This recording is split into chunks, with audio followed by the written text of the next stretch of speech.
Hey, what's going on? Angry Max here. Today, I'm going to be showing off some of my research of how Super Mario Sunshine and how Shine Sprites interact with Mario in in-game conditions that are either impossible or close to impossible to achieve in the vanilla game. To be honest, I'm not really 100% sure if anything in this video will be a new finding. I couldn't find anything that suggests someone figured some or all of this out before me, but who knows. Anyways, all my findings will be sorted from what I thought to be least to most interesting, starting with Number 1. Collecting a coin after collecting a shine. This is all pretty expected. If you somehow collect a coin after touching a shine sprite but before touching the ground, then you get an extra coin added to your total. While I didn't test it, it's pretty safe to assume this also goes for blue coins. Now on to number 2. If you replace the coin from the last experiment with a shine sprite, things start to get just a little bit weird. As you can see, you can make contact with the second shine and it makes a sound and everything. However, you only get one shine added to your total. Additionally, the first shine sprite that you touch will be the one that the game considers as collected, regardless if the first shine is silver. So, as you see here, if you collect the golden shine first, you get the golden one.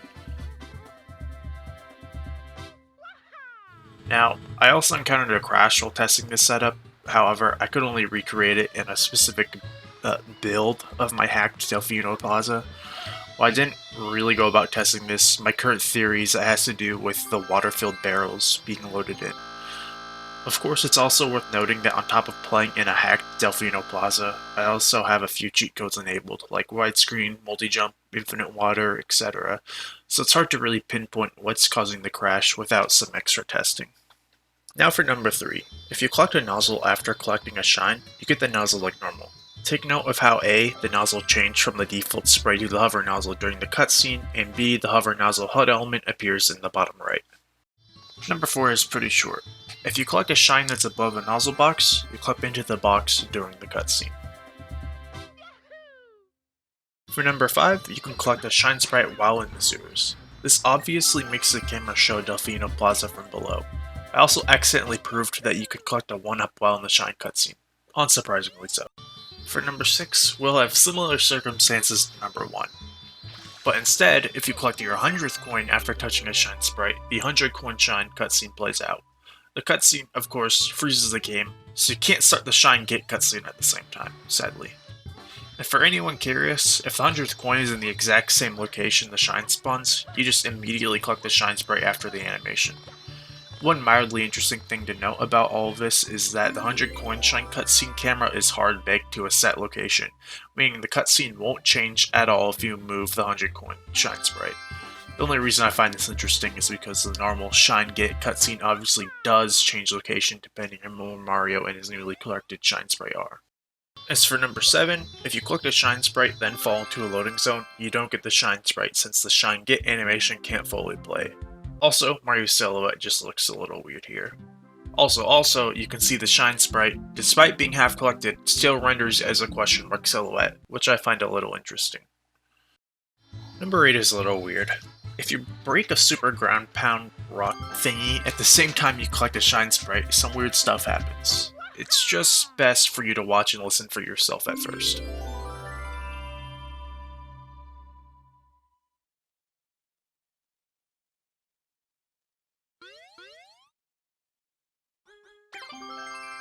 The reason I think this all happens is that, despite the fact that the shine sprite I just collected is the one that usually spawns from breaking that thing, the usual cutscene still tries to play out. So that's why there's an awkward pause in the white screen after you collect the shine, because that's the quote-unquote cutscene playing out.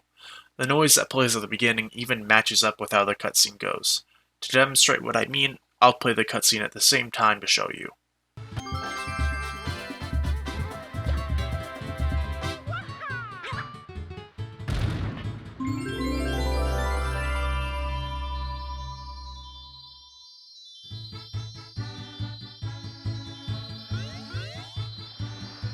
As for the extra shine sprite noise that plays at the end, that's what I believe to be the sound for you actually collecting the sprite finally playing.